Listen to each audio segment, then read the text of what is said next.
Hi, I am Gabriel Dirksen, and this is my Module 1 communicating who you are for EDL 854. About me, I've been married for 2 years. We're going to be 3 years here in May. We're expecting our first child in July, which is very exciting and nerve-wracking all at the same time. In my hobbies, I enjoy hunting and fishing. As much as I can in my free time, I enjoy doing that or just driving my Jeep around out in the country. And I'm originally from Sterling, went to high school there and college, and my father was the superintendent of schools there for 17 years. My family, we're very close. I have four siblings, three sisters, and a brother. We get together for your normal holidays. When we were younger, we went on family vacations a lot and did a lot of those things together. And we always took a big trip to a national park and we only drove, never flew together. So we've spent a lot of time together as a family, and it has made us close as the years get older. Now that we're older, three of us are teachers, myself included. My two sisters are at Dodge. My father's a superintendent of schools at Dodge. My mom's a special education teacher.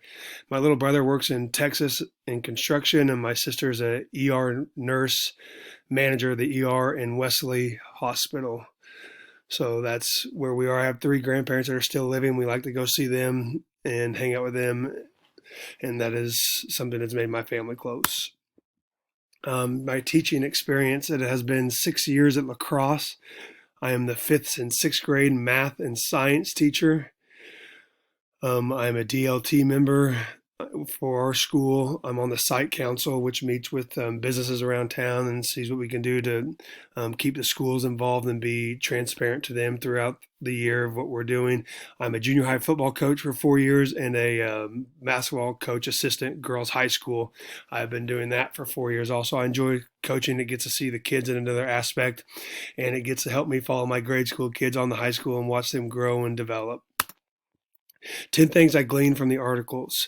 The first one was school based management, or SBM, is a system by which school level of autonomy is given to site leaders. So, in different buildings, your principal or your head teachers would have say in the budgeting process, which I think is very important because the superintendent's not always going to know what's best for your school, and it's going to vary from school to school. Some different schools will need supplies that others don't. Centrally managed resources, giving consistency, cost effective, and process efficiency. This will be the sites that you would have to go to get your resources, like a district building that would hold all the resources for the school, and you'd have to go up there to get them. In a small school, I've not seen this much, but I could see how it would be make it easier for a big school, which you are allotted only things and have a check-in and check-out system. Accounting and financial reporting is at the crux of all of a school's financial and academic success. Any mistake in those areas has the potential to have a detrimental effects on the school and its students. Okay, and just reporting what you're spending at a school is very crucial, and that's why they get audited every year to make sure the funds are going where they're supposed to be. A school principal's role has changed significantly in the last few decades. The management of administration responsibilities have multiplied with the rise of technology, new legislation requirements, and pressure of the economy. This is just something that I'd never really thought about, but education is changing rapidly and fast. And I mean, how we need a budget for technology was something principals didn't have to think about 10 years ago. And now we are faced with a crisis that we've never been in before. And it's going to put a lot of strain on principals of how we're going to continue learning in this COVID-19 era that we are upon us now. What's your school's income states reports the revenue and spending. Each type of expense should be categorized according to the type of expenditure. So you have your net margin, your gross margin, and your net profit margin. I just kind of thought about looking through all those. As a teacher, I've never had to look through a school budget to see and to know what those are. And I mean, it just something I learned from there, that the margin of growth you have, which raises a lot of questions in me, which I will talk about at the end of my slide.